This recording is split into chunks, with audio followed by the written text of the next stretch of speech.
साल भाजी तो पहिरियां उते रही या तुम हवेली हाँ भाजी 2.5 साल रही है मस्त कहिड़ी हवेली में उन्होंने असा शाह जे घर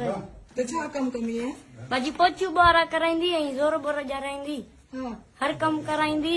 जे ग़लति कंदी मस्त त पोइ माराईंदी पाण बि कुॾींदी गोगा ॾींदी घुटा ॾींदी हा भाजी तव्हांखे पाण बि घुटा ॾींदी ऐं ॿियो कंहिंखां ॾियारींदी ओ चो हिकिड़ो पंजाबी छोकिरो उनखे चवंदी तूं मार वरी हिक ॿिए खे माराईंदा हुआसीं पोइ बीबी चवंदी त मारियो हा हा छो एतिरी वॾी हिकु छो माराईंदी हुई को ज़ोर ॼाराईंदी न 3 कलाक जे निंड फिटंदी त बि माराईंदी बाथरूम में पाण गोगा ॾेई पोइ वाइपरनि सां मारींदी बाथरूम में वठी वेंदी हा भाजी घुटा ॾियण जे लाइ गुटा ॼणा वाइपर मूं ते आयो ई पोइ 4 कलाक मूं रतो पोइ थेलियूं चरायूं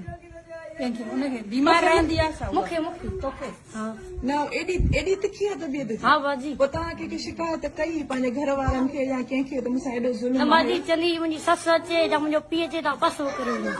पासो करे वञो हा भाजी असां पासो वरी कंदा पोइ पासो करे वञो कंहिंखे कुझु न ॿुधायो न भाजी ऐं हितां मिट तव्हांजा कंहिं महिल ईंदा माइट माउ पीउ मुंहिंजी मां ईंदी वरी चवंदी कैमरा में ॾिसंदी वरी चवंदी गाड़ी वाड़ी ॾियसि पोइ मोटाए छॾींदी हुअमि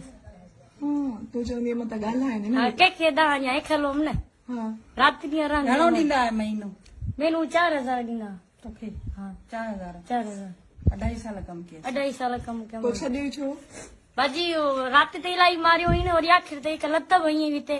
पोइ मां मरां पई वरी चई सुबुह मज़ो कराईंदमि पोइ मां सुबुह 10 बजे भॼी आयमि तो पाण हा निकिती भाजी कीअं निकिती ओ सुती पई हुयमि सुता पिया मां पंहिंजो सामान खई भॼी ताला बना भरे भॼी आयमि हेॾे हा पोइ हिते कंहिं गाॾीअ ते आई नहीं तो मुझे माइट मां चवां पाण खे मारींदमि या ख़ुदि खे शिकंदमि मुंहिंजो दिमाग़ एॾो ख़राब करे छॾियो हुई हा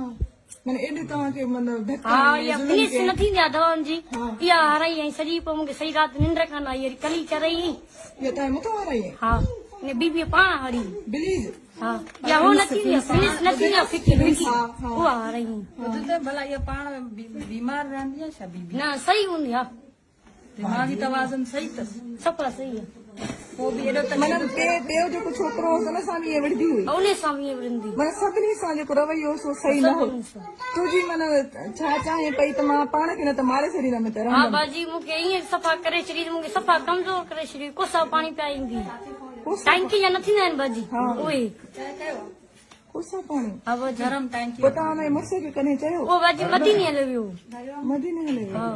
पोइ तव्हां हिते वारसनि वटि पहुतो अची हा बाजी पोइ तव्हां इहो सॼो वाक़ियो हुनजी माउ खे न ॿुधायो त तव्हां ख़बर कीअं न ॿुधायो अथनि बाजी पोइ कीअं यकीन न कयो उन पीउ न कयो बाजी मुंहिंजी सॼी उन्हनि खे रिपोर्ट सॼा ॾखारिया धक बक उन्हनि कंहिं बितबार न कयो पीरनि